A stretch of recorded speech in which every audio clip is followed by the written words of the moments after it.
Are you looking to buy or sell a home? Well, right now may be the right time to do so. Home sales surged to a 15-year high of 6.12 million in the U.S. last year. That's according to the National Association of Realtors.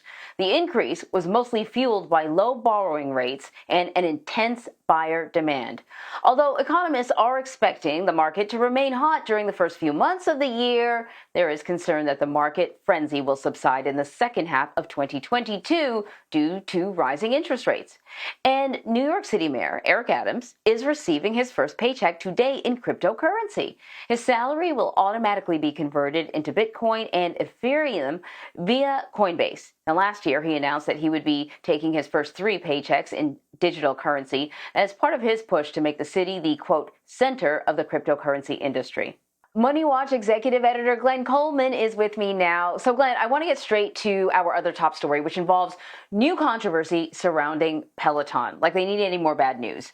We know that the fitness company shares plunged more than 20% after CNBC reported yesterday that it has stopped manufacturing its bikes and treadmills. Now, hours after a CNBC's report, Peloton CEO put out a statement saying that, the information that the media obtained was incomplete, out of context, and did not reflect Peloton's strategy. So what is going on? Have they stopped manufacturing or have they not? Hey, Anne-Marie. That was a carefully parsed corporate statement, a bit of a non-denial denial. What we know is that analysts think that the bikes and treadmills seem to be piling up in warehouses, more than a year's worth of unsold inventory, according to some reports. The Peloton is this amazing consumer brand that's being swallowed up by a bit of a credibility problem with Wall Street. It's had its own share of blunders in recent months. Last year, it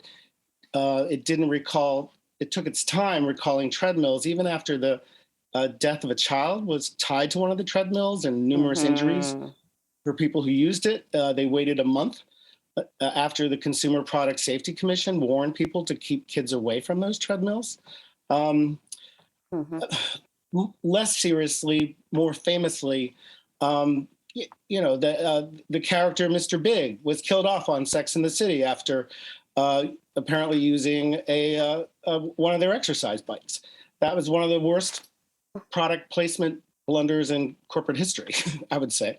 And then we also know that we've learned recently in the past week that top executives at Peloton, including the co-founder and CEO, John Foley, sold almost $500 million worth of their shares last year when the stock was around $80, over $100 a share. They were selling.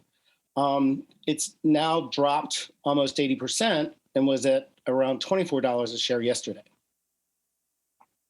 Yeah, the issue with the child being killed and the other children who were sort of sucked underneath the treadmill, that was really serious.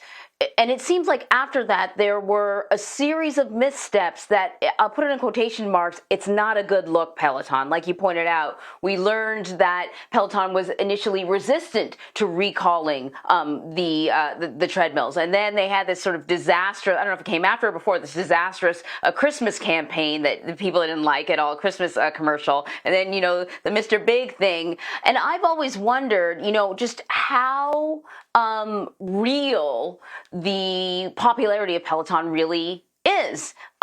Almost everyone I know has one at this point, but also, it's an ongoing pandemic. And so it stood to reason that people would find other ways to work out. In November, Peloton told investors that it had experienced softer than anticipated sales and that it was lowering its expectations for 2022.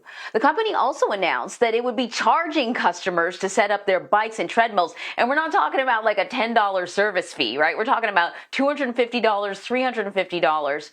What does that signal to you about, I guess, the overall health of the company? Can we expect to see growth this year, or is this a leveling off? Is this where Peloton really should have been all along if it wasn't for the pandemic?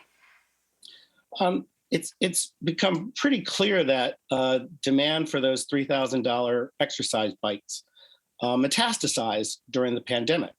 And that future growth, those future elusive profits, it doesn't make money, it's slowing down. But what's amazing about Peloton is the 4 million or so fanatical owners of those bikes who are plugged into its daily stream of pretty amazing exercise classes. And that's a valuable brand right there. That's a valuable experience, and that's a valuable market that someone's going to value. And so maybe Peloton, there's talk that the stock is so low now, it's a potential acquisition target for all kinds of companies. The most interesting name being bandied about is Apple, which is rich in cash. Peloton's worth about $8 billion now. That's a daily rounding error at Apple. It's sitting on so much cash. And it wants to get into the streaming health fitness market as much as anyone else. Well, that would be a major boost for Peloton if that happened. You're right. It is a little cultish, you Peloton people out there. Maybe, I don't know, because I don't have a Peloton. But listen, Glenn, we're going to have to wrap it up. But I know we're going to continue our conversation in the future. Thank you so much. Thanks, Anne-Marie.